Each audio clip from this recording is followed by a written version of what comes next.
کہ ایک تو فرمایا جو لوگ مال خرچ کرتے ہیں وہ مال خرچ اگر کر دیں تو پھر تان و تشنیع نہ کریں، احسان مت جتلائیں. اگر ایسا کریں گے تو ان کو کوئی فائدہ نہیں ہوگا، ان کو اجر اور ثواب نہیں ملے گا، وہ اس سے محروم ہو جائیں گے. اور اللہ پاک نے پھر اس کی مثال دی کہ اگر کوئی شخص، اس کا ایک باغ ہو اور وہ جو ہے باغ کہاں ہو، ایک چٹان پر ہو، چٹان پہ مٹی پڑی ہے، اس مٹی پر اس نے کوئی پودے لگا دیے، انہوں نے جڑ پکڑ لی اور وہ کھڑے ہو گئے. اچھا، اب اگر اس پر بارش پڑے گی نا تو بارش پڑنے سے وہ سب کچھ بہہ جائے گا، یعنی سب کچھ ضائع ہو جائے گا. یہ بالکل مثال دی ہے کہ یہ جو ریاکار شخص ہے، یہ جو احسان جتلانے والا شخص ہے، یہ جو نیکی کر رہا ہے، صدقہ و خیرات کر رہا ہے، اس کا جو اجر ثواب ہے یہ بالکل یکسر ضائع ہو جائے گا، سب کچھ ختم ہو جائے گا، باقی کچھ بھی نہیں بچے گا. اور دوسرے کی مثال کیا کہ ایک اونچی جگہ پر ایک شخص کا باغ ہے اور وہاں پر پھر بارش آتی ہے، تو بارش آتی ہے تو اس سے اس کا جو باغ ہے وہ بہتا نہیں ہے، اس میں کٹاؤ نہیں پڑتا ہے، بارش کی وجہ سے وہ تباہ و برباد نہیں ہوتا ہے، بلکہ وہ وہاں پر زیادہ اس کو پانی ملتا ہے تو اس کے اندر زیادہ ہریالی آتی ہے، زیادہ پھل لگتے ہیں، تو اس کا مطلب اس کو اس بارش کا فائدہ ہو رہا ہے. اور ایسی اگر بارش نہ بھی ہو تو اس کو تھوڑی بہت فواری پہنچے، ہلکی پھلکی بارش ہو تو اس سے بھی اس باغ والے کو فائدہ ہوتا ہے. یہ اس کا ہے کہ جو شخص اللہ کی رضا کے لیے خرچ کرتا ہے، پھر احسان نہیں جتلاتا ہے، لوگ دکھلاوا نہیں کرتا ہے، تو اس کا یہ جو کام ہے اللہ تعالیٰ اس کو بڑھاتا رہتا ہے. جو صدقہ ہے وہ بڑھتا رہتا ہے، جیسے کہ حدیث میں آتا ہے اللہ تعالیٰ انسان کے، مومن کے صدقے کو ایسے اس کی پرورش کرتا ہے جیسے تم ایک گھوڑے کا بچہ خرید کے لاتے ہو اور اس گھوڑے کے بچے کو خوب کھلاتے پلاتے ہو تو وہ پھر کیا ہو جاتا ہے، وہ موٹا تازہ ہونے لگتا ہے، بڑھتا رہتا ہے. تو ظاہری بات ہے گھوڑا جو ہے اس کا بچہ تو ایک حد تک بڑھ کر رک جائے گا، اس سے آگے نہیں بڑھے گا. لیکن ایک شخص کا صدقہ کیا ہوا، اللہ پاک اس کی نیکی کو پالتا رہتا ہے، بڑھتا رہتا ہے، بڑھتا رہتا ہے اور اتنا بڑھ جاتا ہے، وہ بہت بڑھ جاتا ہے. تو یہ اللہ پاک نے اس کی مثال دی اور آگے مثال لے کر یہ فرمایا کہ یہ بتاؤ کہ ایک آدمی کا باغ ہو اور وہ باغ اچھا ہو اور اس کے نیچے سے نہریں بہتی ہوں اور اس میں پھل لگتا ہو اور وہ آدمی بوڑھا بھی ہو گیا ہو اور اب اس کی اولاد بھی ہو اور پھر ایک دم سے کیا وہ کوئی طوفان آئے، آگ کا بگولا آئے اور اس کو جلا جائے، تو اب کیا ہوگا؟ تو اللہ پاک فرماتا ہے کذالک، اسی طرح اللہ بیان کرتا ہے تمہارے لیے نشانی تاکہ تم غور و فکر کرو. اس واقعے کا سے استدلال اس طرح ہے جیسے وہ بوڑھا شخص بڑھاپے میں دوبارہ سے وہ باغ نہیں لگا سکتا، دوبارہ سے اتنی محنت نہیں کر سکتا، دوبارہ سے وہ اتنی محنت نہیں کر سکتا، باغ نہیں لگا سکتا، جبکہ باغ کی اس کو ضرورت ہے چونکہ اب اس کی اولاد ہے اور وہ بوڑھا ہو چکا ہے. اب اولاد کہاں سے کھائے گی، کہاں سے کمائے گی؟ تو لہٰذا جیسے اب یہ آدمی بے بس ہو چکا ہے، ایسے ہی یہ شخص دنیا میں جو مال خرچ کرتا رہا اور اس کے مال خرچ کرنے سے اب اس کو ظاہری بات ہے نیکیوں کی ضرورت پڑے گی آخرت کے دن میں. تو جب اس کو آخرت کے دن میں نیکیوں کی ضرورت ہوگی تو اس کی نیکیاں تو ضائع ہو جائیں گی اور دوبارہ یہ نیکیاں کر نہیں سکے گا. جیسے یہ شخص دوبارہ باغ نہیں لگا سکتا چونکہ بوڑھا ہو چکا ہے، ایسے ہی یہ شخص اب دوبارہ سے نیکیاں کر نہیں سکتا، تو لہذا اس وقت سوائے افسوس کے اور یہ کچھ نہیں کر سکتا ہے. اس لیے اللہ تعالیٰ نے فرمایا اپنی نیکیوں کو ضائع نہیں کرنا چاہیے، اپنی نیکیوں کو ضائع ہونے سے بچانا چاہیے. اور ضائع کیسے ہو سکتی ہیں؟ وہ ریاکاری کرنے سے، دکھلاوا کرنے سے، احسان کر کے جتلانے سے وہ ہو سکتی ہیں، تو وہ نہیں کرنا چاہیے. یہ اللہ پاک فرما رہے ہیں. تو آگے اللہ تعالیٰ نے اہل ایمان کو حکم دیا کہ اللہ کے راستے میں عمدہ مال خرچ کرنا چاہیے اور جو گھٹیا مال ہے وہ خرچ نہیں کرنا چاہیے. جو سب سے اچھا عمدہ مال ہو وہ اللہ کی راہ میں خرچ کرنے چاہیے، اس کی یہاں پر ترغیب دلائی گئی ہے. اور ہاں جی، اور پھر اس کے ساتھ ساتھ جو شیطان ہے، اب انسان جو ہے وہ اللہ کی راہ میں خرچ کرنے کی کوشش کرتا ہے اور شیطان جو ہے اس کو فقر دلاتا. آیت نمبر 267-68 میں اگر آپ دیکھیں گے تو شیطان کیا کہتا ہے، الشیطان یعدکم الفقر ویأمرکم بالفحشاء، کہ شیطان تمہیں تنگ دستی سے ڈراتا ہے اور بے حیائی کا حکم دیتا ہے اور اللہ تم سے اپنی بخشش اور فضل کا وعدہ کرتا ہے اور اللہ وسعت والا، خوب جاننے والا ہے اور جسے چاہتا حکمت دیتا ہے. اور جس شخص کو حکمت دی گئی تو اسے بہت بھلائی عطا کی گئی اور ان باتوں سے عقل مند ہی نصیحت حاصل کرتے ہیں. یعنی اب شیطان جو وہ کہتا ہے بھی خرچ کرو گے تو مال کم ہو جائے گا، اگر اسی طرح تم مال خرچ کرتے رہے تو تم تو فقیر ہو جاؤ گے، گزارا کیسے چلے گا؟ تو لہذا یہ ساری باتیں شیطان کرتا ہے، جبکہ اللہ پاک فرماتا ہے کہ نہیں، تم اللہ کی راہ میں خرچ کرو، اللہ پاک تمہیں اپنے فضل سے زیادہ دے گا، اللہ تعالیٰ تمہیں بخش دے گا۔ تو اللہ کے وعدے اور ہیں، شیطان کے وعدے اور ہیں۔ لہذا اب اس کو سمجھنے کے لیے فرمایا ان باتوں کو کون سمجھے گا؟ اس آدمی کو حکمت دی گئی ہے، حکمت والا ہی اس کو سمجھتا ہے، دانائی والا ہی اس کو سمجھ سکتا ہے، اور کوئی شخص نہیں سمجھ سکتا۔ تو یہاں دانائی اور حکمت سے مراد کیا ہے؟ جو اللہ تعالیٰ کے احکام ہیں ان کو جو شخص سمجھتا ہوگا، اللہ تعالیٰ کا تعارف جس کو ہوگا، اللہ پر جس کا ایمان صحیح ہوگا، وہی شخص اس بات کو سمجھ سکتا ہے، وگرنہ کوئی شخص ان باتوں کو نہیں سمجھ سکتا۔ یعنی کہ وہ یہی سمجھے گا ہاں یار مجھے اتنا خرچ نہیں کرنا چاہیے، جبکہ اللہ تعالیٰ نے یہ فرمایا ہے قرآن پاک میں کہ جو اللہ کی راہ میں خرچ کرتے ہیں ان کی مثال تو بالکل ایسے ہی ہے جیسے ایک تم بیج بوتے ہو، اس سے ایک نہیں 7 بالیاں نکلتی ہیں، جب ان سے 7 بالی نکلتے ہر بالی میں پھر 100 دانے ہوتے ہیں، تو اس کا مطلب ایک دانے سے اللہ پاک نے کتنے دانے نکال دیے؟ 7 نکال دیے۔ تو اللہ پاک بھی جو اللہ کا اس کو کم از کم 10 گنا دیتے ہیں، پھر 70 گنا دیتے ہیں، 70 سے 7 100 گنا اس کو عطا فرماتے ہیں، اور بعض لوگوں کو تو اللہ اس سے بھی زیادہ عطا فرماتے ہیں، جس کا اخلاص زیادہ ہوگا، محبت زیادہ ہوگی تو اللہ تعالیٰ اس کو اس کا مطلب اللہ پاک صدقہ کرنے والوں کے مال میں کمی نہیں کرتے، جیسا کہ رسول اللہ صلی اللہ علیہ وسلم کی حدیث ہے، آپ نے قسم اٹھا کر کہا صدقہ کرنے سے مال کم نہیں ہوتا، تو لہذا صدقہ کرنے سے مال کم نہیں ہوتا۔ اس کے بعد مشرکین کے لیے جو صدقہ ہے اس کا ذکر آیا کہ بعض لوگ وہ ہوتے ہیں، مشرکین کا ذکر بھی آیا، پھر بعض لوگ، اور دوسرا ایک گروہ کا ذکر آیا، کچھ لوگ تو وہ ہوتے ہیں کہ جو ان کو ضرورت حاجت ہوتی ہے وہ مانگ لیتے ہیں، لیکن بعض لوگ وہ ہوتے ہیں جو لوگ بیچارے سوال نہیں کر سکتے، وہ مانگتے نہیں ہیں، سفید پوش لوگ ہوتے ہیں، تو لہذا ان کے بارے میں فرمایا گیا للفقراء الذین احصروا فی سبیل اللہ، ایسے فقراء جو اللہ کی راہ میں جن کو محصور کر دیا گیا کہ لا یستطیعون ضربا فی الارض، اور وہ زمین میں چلنے پھرنے کی استطاعت نہیں رکھتے، دوڑ دھوپ نہیں کر سکتے ہیں، تو ناواقف شخص ان کے سوال نہ کرنے کی وجہ سے انہیں مالدار خیال کرے، تم انہیں چہروں سے پہچانو گے، اور وہ لوگوں سے چمٹ کر سوال نہیں کرتے، اور تم اپنے مال میں سے جو کچھ خرچ کرتے ہو بے شک اللہ سے جاننے والا۔ جو لوگ اپنے مال خرچ کرتے ہیں رات اور دن میں چھپا کر اور ظاہر، ان کے رب کے ہاں لیجر ہے نہ انہیں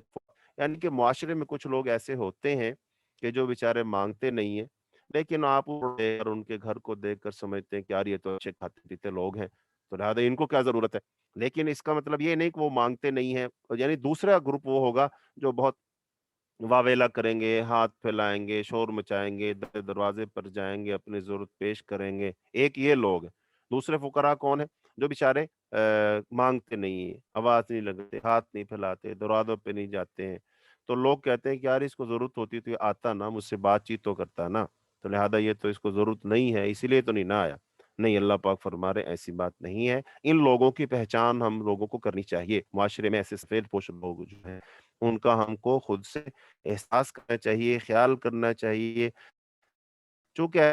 شرما شرمی مانگیں گے ہی نہیں، جبکہ دوسرے جو لوگ ہیں وہ تو کہیں سے ایک جگہ سے نہیں، دوسری جگہ سے، دوسری جگہ سے نہیں تو تیسری جگہ سے ان کا اپنا گزارا کر لیں گے، تو ایسے جو لوگ ہوتے ہیں ان کا خیال خاص طور پر کرنا چاہیے۔ اس کے بعد اللہ تعالیٰ نے ذکر کیا ہے سود کا، ربا کا اللہ تعالیٰ نے ذکر فرمایا ہے۔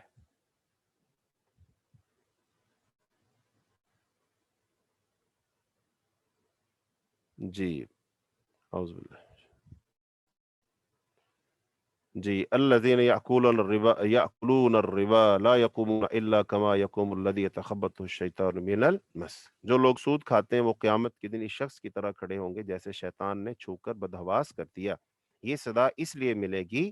کہ وہ کہتے تھے تجارت بھی سود کی طرح ہے، انما البیع مثل الربا، حالانکہ اللہ تعالیٰ نے تجارت کو حلال کیا اور سود کو حرام۔ پھر جس شخص کے پاس اس کے رب کی طرف سے نصیحت آ جائے اور وہ سود کھانے سے باز رہے تو جو کچھ وہ پہلے کھا چکا سو کھا چکا، اس کا معاملہ اللہ کے حوالے، اور جو شخص دوبارہ سودی معاملہ کرے تو ایسے لوگ دوزخی ہیں اور وہ اس میں ہمیشہ رہیں گے، وہ اس میں ہمیشہ رہیں گے۔ اور آگے فرمایا اللہ تعالیٰ سود کو مٹاتا ہے اور صدقات کو بڑھاتا ہے، اور اللہ کسی ناشکرے گناہ گار کو پسند نہیں کرتا۔ بے شک جو لوگ ایمان لائے اور انہوں نے نیک اعمال کیے اور نماز قائم کی اور زکوٰۃ دی، ان کے لیے ان کے رب کے پاس اجر ہے، نہ ان پر کوئی خوف ہوگا اور نہ وہ غمگین ہوں گے۔ اے لوگو جو ایمان لائے ہو، اللہ سے ڈرو اور جو سود باقی ہے وہ چھوڑ دو اگر تم مومن ہو۔ پھر اگر تم نے یہ نہ کیا تو اللہ اور اس کے رسول سے جنگ کے لیے تیار ہو جاؤ، اور اگر تم توبہ کر لو تو تمہارے لیے تمہارے اصل مال ہی ہے، نہ تم کسی پر ظلم کرو اور نہ تم پر ظلم کیا جائے، اور اگر تمہارا مقروض تنگ دست ہو تو آسانی تک اسے مہلت دو، اور تمہارا صدقہ کرنا قرض معاف کر تمہارے لیے بہت بہتر ہے اگر تم علم رکھتے ہو۔ اور اس دن سے ڈرو جب تم اللہ کی طرف لوٹائے جاؤ گے، پھر ہر شخص نے جو کچھ کیا ہوگا اس سے اس کا پورا پورا بدلہ دیا جائے گا، اور کسی پر ظلم نہیں کیا جائے گا، کسی پر ظلم نہیں کیا جائے گا۔ لہٰذا یہاں پر سود کے جو احکام ہے، سود کے بارے میں اللہ رب العالمین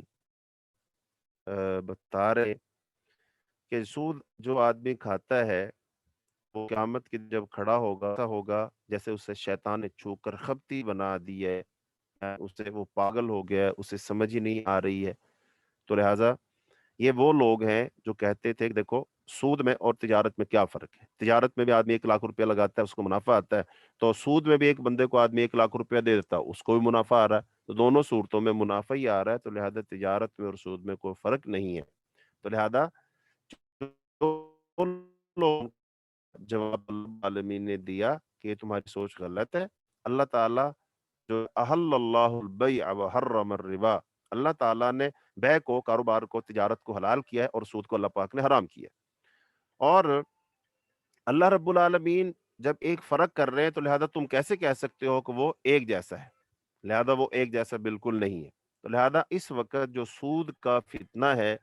یہ ایسا پھیل چکا ہے معاشرے میں، ایسا سرطان بن چکا ہے کہ الا ماشاء اللہ اس سے بچنا بہت مشکل ہو گیا ہے۔ یعنی کہ سود اتنی شکلوں میں ہمارے پاس موجود ہے، بینکاری کی لپیٹ آئے ہوئے ہیں کہ اب تو سود کو پہچاننا مشکل ہو گیا ہے، اور خاص طور پر جو اسلام کے نام پر اسلامی بینکاری ہونے لگی ہے، تو اس اسلامی بینکاری اور جو اب دوسری غیر اسلامی بینکاری ہے اس میں کیا فرق ہے، ایک عام آدمی اس کو سمجھ نہیں پاتا۔ اور جو اسلامی بینکاری لوگ کر رہے ہیں، ہاں یہ ہم کہہ سکتے ہیں کہ انہوں نے کچھ نہ کچھ کاوش کی ہے، لیکن ابھی ان کی کوشش اتنی اس حد تک نہیں پہنچی کہ وہ سود سے پاک نظام بن گیا ہو۔ لہذا میں خود سے جانتا ہوں کہ پاکستان میں جو میزان بینک ہے، اسلامی دبئی اسلامی بینک ہے، ایسے ہی اور جو بینک ہیں، ان 2 4 کو میں نے وزٹ کیا اور پھر میں نے ان کا سارا لٹریچر پڑھا، ان کی مفتیان کے فتوے میں نے پڑھے، تو لہذا سب کو جب میں نے تو لفظوں کا ہیر ہے، لفظوں کا ہیر پھیر ہے اس کے اندر، باقی سب وہی اصطلاح، اس ادھر انگریزی کی اصطلاحات ہیں، ادھر عربی کی بنا دی۔ تو لہذا پہلے 6 ماہ ٹریننگ ہوتی ہے۔ ہمارے ایک دوست ہے وہ اس میں المیزان بینک میں لگے اور انہوں نے کام شروع کیا، تو جب اس میں چلے گئے پھر میں نے ان سے ایک دن مجلس کی، پھر ان سے سمجھا بتاؤ بھی کیا فرق ہے، اس نے صاف صاف بتایا، اس نے کہا بھائی ہمیں 6 ماہ ٹریننگ دی جاتی ہے، پھر 6 ماہ ٹریننگ میں پھر ہمیں سمجھایا جاتا ہے کہ یار یہ بولنا، یہ نہیں بولنا، یہ لفظ کہنا، یہ لفظ نہیں کہنا، باقی سارا اندر کھاتے چیزیں وہی ہیں۔ پھر ایک جو بینک کا مینیجر ریٹائر ہوا تھا، میں اس سے ملنے گیا اور میں نے کہا دیکھو حضرت اب تو آپ ریٹائرڈ ہو چکے، اب آپ مجھے بتاؤ اسلام بینکاری میں اور غیر اسلام میں کیا فائدہ، فرق کیا ہے؟ اس نے کہا کوئی فرق، صرف لفظوں کا ہیر پھیر اور کوئی اس کے اندر فرق نہیں۔ لہذا سود جو ہے کام کا لین دین میں اتنی شکلیں اتنی بنا دی گئی ہیں، لہذا بچنا ایک وہ اکاؤنٹ ہوگا جس میں سے آپ کو منافع ملے گا، ایک وہ جو اس میں منافع نہیں ملے گا، اس میں بس یہی ہے کہ آپ مجھے دیں گے، لہذا آپ کو آپ دے جائے گی، اتنی سی بات ہے. ایسا ہی سمجھ رہے ہیں، اور وہ اس سے تو سود نہیں لے رہے. لیکن اس بات کو اس طریقے سے سمجھیے، قرآن بھلائی کام میں ایک دوسرے کی مدد ہو، اور برائی کی کام مدد مت کرو. اچھا یہ بتائیے کہ بیروس کا پیسہ دیا نہیں جا رہا، سود پہ دیا جا رہا ہے، اپنا ذاتی پیسہ ہوتا نہیں ہے، لوگوں کا ہی پیسہ ہوتا ہے، اور اس کو وہ آج لوگوں کو سود پہ دیتے ہیں، اور وہ جب سود پہ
السلام علیکم ورحمۃ اللہ۔ وعلیکم السلام ورحمۃ اللہ وبرکاتہ۔ جی دانیل بھائی، جی شیخ صاحب، میرا خیال ہے پھر کلاس کو ختم کر دیتے ہیں آج کے لیے۔ میں کیا کروں جی، اصل میں نا وہ نہیں ٹھیک ہے، ابھی کیا کر سکتے ہیں شیخ صاحب، ایسا ہوتا ہے۔